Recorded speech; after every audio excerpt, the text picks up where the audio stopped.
আমরা দেখছি Mondal dragon fruit. দেখুন যে ফুলের যে একটা পরিমাণ হয়েছে এবং নতুন কুশিও বাড়াও শুরু হয়ে গেছে।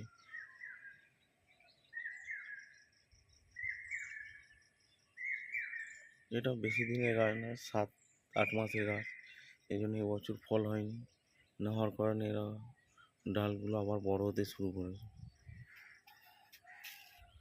এটা হচ্ছে ইসরায়েলি হলো। এই দুটো ফল দেখুন, মানে কোথায় হয়েছে ফল দুটো, একদম পুরো মাথার মধ্যে।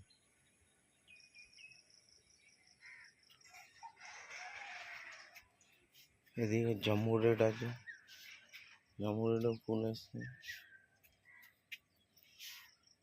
হিউমিক অ্যাসিড দেখুন, হিউমিক অ্যাসিড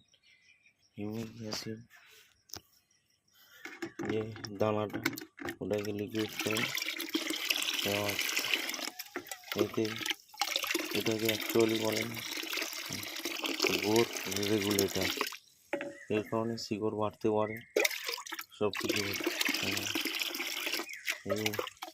জাস্ট এতটা নিয়ে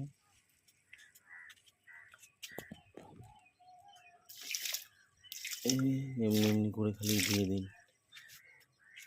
10 দিন 12 দিন ছাড়া একবার করে দিয়ে দিন, দেখবেন গাছের গ্রোথ কেমন হবে এবং